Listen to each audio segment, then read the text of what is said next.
I think I started acting to try and work myself out. I don't think I ever thought about becoming an actor. I stumbled into an acting class, and I remember thinking, hey, everyone should do this. This is kind of the breathing, the learning to just let go of yourself, have fun, learning to trust your instincts and not be afraid of what other people think about that. These are tools for life. I probably thought that was going to be the end of it. This is like a good self-help class, you know. And I was probably 26 before I got my first job. So it took me a while. I was a slow learner. But serenity, yeah, kind of, in a way, when I'm on stage, it's probably the most calm I feel. So I can think of moments on stage where I feel calmer than I do just relaxing on a Sunday morning. It's sort of a bizarre thing, but people will say to you on set or when you start off, like, man, don't be nervous. If you're nervous, man, the camera, it's going to be bad. Don't be nervous, just relax. It's that idea that when the things most matter, you so desperately don't want to destroy it for being scared that you can really destroy it. Sure. When I hosted the Oscars, I was like, wow, man, this is 1 billion people. And I just thought, okay, whatever you do, just remember, you're a kid from Mooroonga in Sydney. You're hosting the Oscars, have some fun, you know? And luckily for me, those turning points, I've somehow always stuck to that idea of just having fun. The thing is to take the work seriously, but to take yourself not seriously at all. Right, exactly right. On the other hand, you know, everybody that I know who's really good at something, somewhere takes it really seriously. They don't have to necessarily reflect that. But there is a very seriousness of focus and intent and discipline and even repetition. Yeah, well, I've had some very good teachers, and they make you aware of the cliff face that you're standing on, and you know, made this choice, you're going to do it. Now take the risks. Peter Brook, when I was first at Stratford, he was directing Antony and Cleopatra. He came back after it was on to see us during the run, and we'd meet him in the rehearsal room, and he'd say, so how's it going? And we say, well, this is working, that's not working, this is better than that was, we still can't with this. And he said, you know, it always amazes me that when I come back to see you, especially when you're dealing with a great text like this one, he said, the thing is, you'll never be as good as the play. And I thought, well, that's sort of relaxing in a way. There are actors who I know and who I respect highly who can't wait to get out there every night. Yeah. They're like pawing the ground. Oh, they're like quarterbacks, you know. Yeah. And there are other actors, which would be the camp that I'm in. I know. Just going, how quickly can I get back to the dressing room? Yeah. Really? In a sense. Yeah. I mean, it's good. People say, are you enjoying doing the play? I don't have the sense of enjoyment. What do you have a sense of?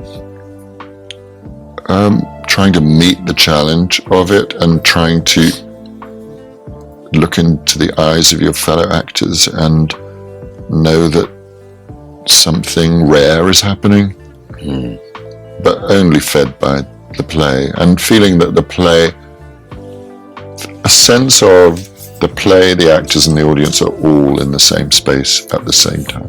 What you're trying to do as an actor is portray the human condition. For some reason, an awful lot of actors come from kind of these peripatetic backgrounds. You know, army kids and missionary kids and kids of salesmen and IBM, that kind of thing. You'll always find that they've had these kind of itinerant childhoods. And the only thing I can think of is that it just teaches you that behavior is not concrete. I think a lot of people think that how you behave is a given, or that behavior is character. You know, so they think like, well, I act this way, therefore I am this way.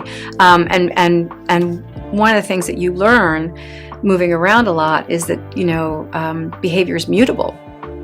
And that's something that actors know, obviously we know inherently, is that, you know, that behavior means different things, but you change it depending on where you are, who you are, what you want to accomplish. That's what you learn very quickly, is that I would go to one school and everybody would dance one way. So you'd go to the new school and you'd go to the school dance, and you'd look at the gym and you'd notice that no one picked up their feet at that school, that they just shuffled their feet when they danced. So you're like, okay, so that's the way you dance here.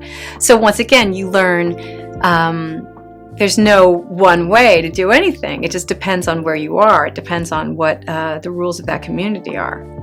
I think I went to drama school with very little understanding of what it would take to actually be an actor, or what was involved, or the skills you had to have, any of those things. And I think you had drama school, you did a lot of preparation for it. You did a lot of Stanislavski exercises and a lot of, prep around the skills that you might have to be able to do it. And then when I did my first play at drama school, I went, oh, it's good. I like doing it. I loved it. It was terrifying, and I was worried I was getting it wrong all the time. But at the same time, I was like, this feels really, really, really good. There's so many things from drama school that I use all the time.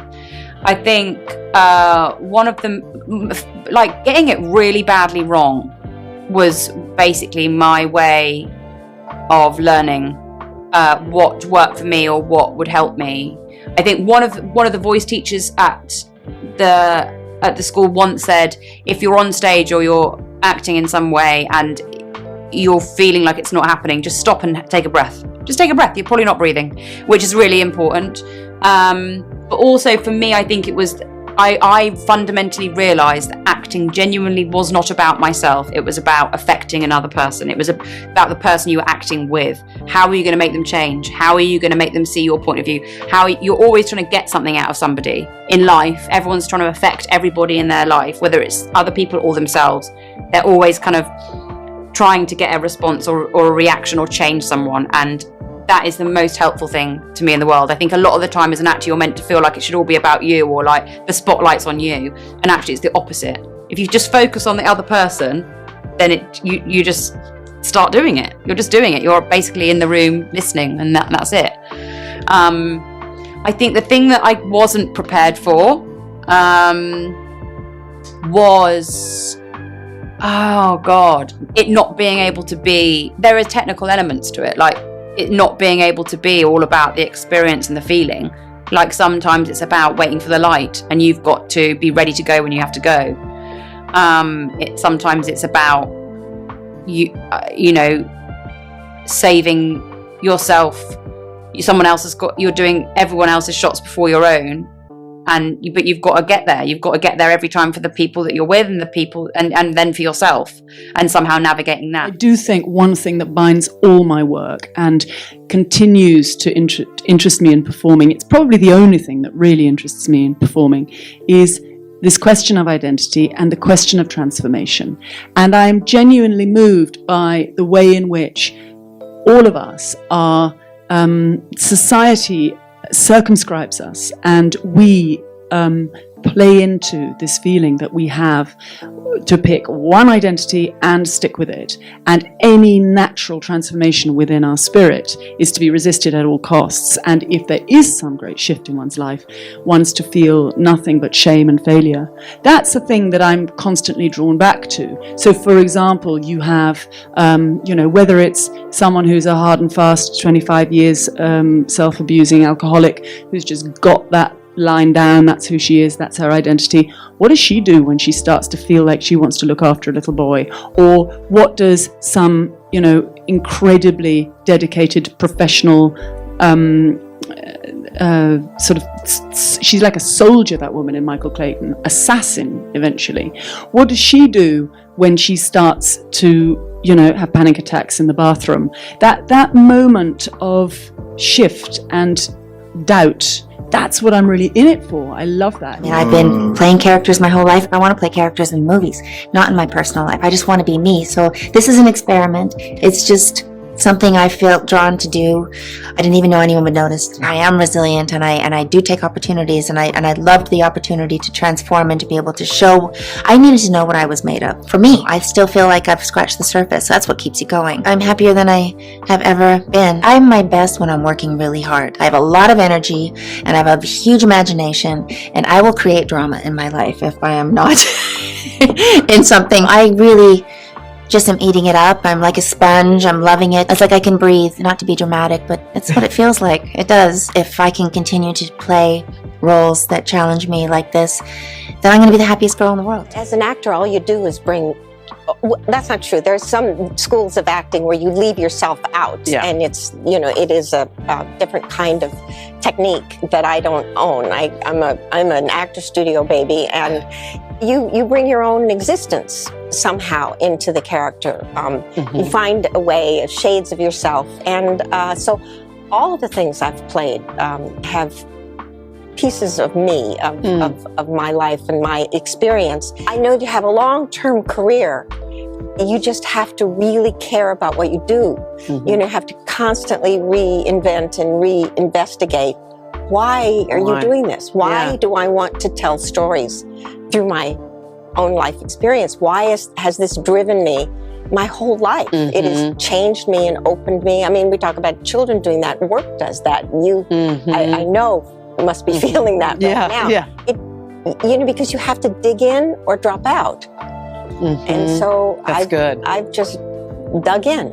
You know, when I first got cast in Beauty and the Beast, which was here in Melbourne, I actually saw that. No, really? Yeah. Really? So, which I loved. But when I went for the audition, I had never sung before. I was an actor. I was out of Whopper, and I just did the acting course, not musical theatre course. So eventually I got the part after a lot of auditions, and I was in my contract, it said that I had to have singing lessons paid for by the production company for an entire year. Now, I don't think there's many people these days who are like, all right, but can you get some singing lessons paid? You know? So it really was something. I was really lucky. And then I was 12 months in that, singing every night, having singing lessons. I kind of feel like I caught up really late to it. Because that's what intrigues me about that is you do it as though it was in your blood from birth, that you were like, I just want to do this. Really? I read somewhere that you suffer from a bit of anxiety when you're in front of the camera, but that you name your confident personality Frank. Yeah, oh my God. And your anxious personality Charles. Yeah, that's true. Why does that make me feel anxious? The most scared I've ever been was being asked to sing at the MC² for the Bledisloe Cup. And I'm a big rugby fan. I was brought up in Sydney, so rugby was my sport. And they said, come and sing. And I actually had a panic attack the night before because all the people, I was at a dinner party and people were telling stories of how careers had finished by singing a dart version. Yeah, Meatloaf doesn't tour anymore, I'll tell you that. That does not happen. And that someone got up and sang it a cappella, got off key, got booed, literally singing the anthem. And I have never been more scared than that moment. And what happened to me in film was it was random. It would appear sometimes, and that was something I never encountered. I understand if you're scared of heights, you're always scared of heights, but some days I'd be fine, and then some days I would just get nervous and then it'd get in my head. So I don't know if you guys know Anthony Robbins, you know, the motivational dude, yeah. Yeah, I mean, he does motivate. He's not really a motivational guy, actually. He's really quite brilliant in breaking down how we think, the patterns of behavior we have. And so I met him, we were mates. I never went to one of his workshops. We were just friends. And I rang him, I said, mate, I want to come to you professionally. I need to ask you a question. And he said to me, what the biggest mistake people make with fear is saying, oh, I'm scared, I hate this, get it out, I don't want you near my life, this is not helping me. And you get obviously really wound up. So he said, you've got to remember the times where you feel confident, name that character, name the character that feels scared.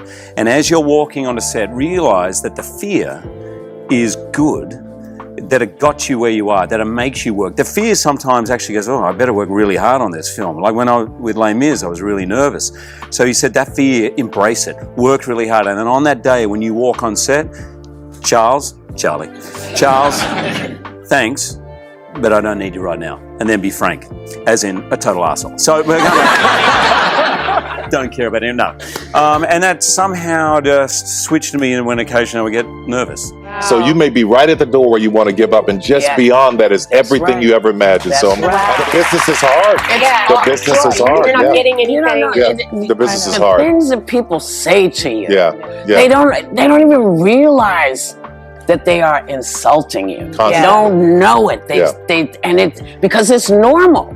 He'll just say stuff, and you think, you know, do I need it? What do I need to do just to get you to see me as a human being? Or just see me. See me. Just see me. That's the thing I wrote to you. Yeah, that's right. The very first thing, because he is a godsend. I wrote him and said, I'm telling him, because I wrote to him and I said, thank you for seeing me. I've been in the business 40 years. And it's the first time anyone has seen me. He's no joke. I mean, if you think about what it takes to become a successful actor, if you thought about it before you tried, you would say, no, I can't do this. And that's why I always tell people, don't do it unless you have to do it. Don't become an actor or any artist unless, if I don't do this, I'm going to die. If you have that attitude, then go on. But if you had, well, let's see, I'll take a shot. I don't know, maybe I'll do this for a little while. Maybe I'll do something. Don't waste your time. Don't waste your time. I think it takes immense amount of dedication and dedicating your life to this for no money at all. People say, yeah, well, you make a lot of money, Chazz. I go, yeah, but I'm getting paid for the years I didn't make money. You just got to be grateful that you're doing what you love to do and say, sooner or later, it'll happen. I believe that. I always believed that I was going to make it. I just didn't know when. I just never thought about quitting. Never.